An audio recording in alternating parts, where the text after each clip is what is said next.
তিনটা জিনিস, যে গতদিন যে প্র্যাকটিসটা করছি সেই প্র্যাকটিসটাই করব। প্রথমে 20 ফিট দূরত্বে 10টা কোণ বসাইছিলাম, কোণ বসা এগুলা জিগজ্যাগ যেটাকে বলে সেটা প্র্যাকটিস করছি।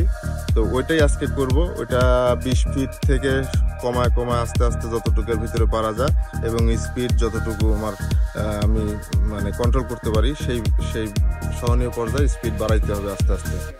আর ব্রেকিং প্র্যাকটিসটা করব। ব্রেকটা এখনো ঠিক হয় নাই, 30 কিলোমিটার বা 40 কিলোমিটার যেটাই হোক, ব্রেকটা আগে পারফেক্ট হইতে হবে, তারপর আবার নেক্সট স্টেজে যাওয়ার চিন্তা করতে হবে। আর যারা নতুন আসছে তাদের ব্রেকের পরীক্ষাটা নিয়ে, টেস্টটা নিয়ে তারপরে আমি ইনস্ট্রাকশন দিব যে টোটাল কন্ট্রোল আর ব্রেকের ফিলটা কীভাবে নিতে হবে সেটা করতে হবে।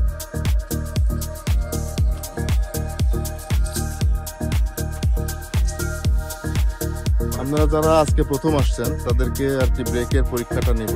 সেটার জন্য আপনি 30 কিলোমিটার গতিতে এই দাগ দিছে, দাগ থেকে ব্রেক করবেন।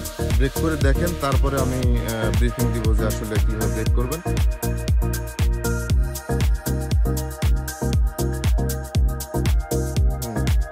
ঠিক আছে, 30 কিলোমিটার বেগে শুধুমাত্র ফ্রন্ট ব্রেকটা আগে শিখতে হবে। তো এটা এখনই আমি বলতেছি না, এখন হলো আপনার ব্রেকটা আসলে ব্রেকের ফিলটা নেওয়ার ব্যাপার আছে। থ্রোটল কন্ট্রোলটাও একটা গুরুত্বপূর্ণ জিনিস। এখন থ্রোটল কন্ট্রোলটা আপনারা প্র্যাকটিস করবেন তিনজনই।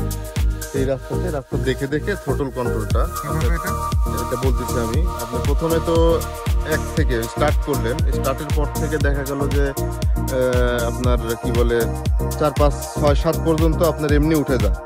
তারপর থেকে গ্র্যাজুয়ালি 1 মানে 7, 8, 9, 10, 11, 12, 13, 14, 15 এইভাবে 40 পর্যন্ত উঠাইবেন, আবার নামাইবেন ওইভাবে 39, 38, 37, 36, 35, 34 ছাড়া শুধু থ্রোটল দিয়ে হ্যাঁ, গিয়ার আপনার সুবিধা মতো রাখেন 2, 3, 1, 2, 3, 4, 4-এর বেশি, 3-এর বেশি লাগবে না। এইভাবে এই প্র্যাকটিসটা আপনার মানে করতে থাকেন। এইটার পরে ব্রেকের ফিলটা নেওয়ার প্র্যাকটিস হবে সবার জন্য।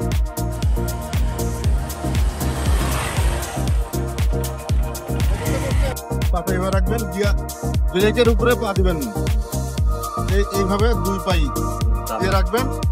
গিয়ার শিফটিং লাস্টের দিকে, এখন খালি থামানোর প্র্যাকটিসটা করেন, গিয়ার শিফটিংটা পরে করবেন। আপনি জাস্ট গাড়ি বন্ধ না হওয়া পর্যন্ত, তো গাড়ি যদি বন্ধ হয়ে যায় তখন ক্লাস টিপে আর এই ব্রেকটা, ফ্রন্ট ব্রেকটা ঠিক না হলে আমরা নেক্সট লেভেলে যাইতে পারবো না। 30 কিলোমিটারে ফ্রন্ট ব্রেকটা আমার ঠিক করতে হবে, 100% ওকে করতে হবে। লোড দ্য ফ্রন্ট টায়ার আমি অনেক আগে থেকে বলে আসতেছিলাম না, ওইটাই হলো এটা। হালকা করে স্কুইজ করে তারপরে পুল করা, সাসপেনশনটা দাববে, কন্ট্যাক্ট প্যাচটা টায়ারের সাথে চাকার মানে রাস্তার কন্ট্যাক্ট প্যাচটা বাড়ার ফলে তখন যখন আপনি স্কুইজ করবেন তখন গ্রিপটা খুব ভালো হবে, একবার 100% ট্র্যাকশন পাবেন রাস্তার সাথে। তখন দেখবেন যে আপনার এই ব্রেকটা যখন হবে তখন ব্রেকিং ডিস্টেন্স কমবে আর ব্রেকটা পারফেক্ট হবে, চাকা স্কিড করার সম্ভাবনা একবার কমে আসবে।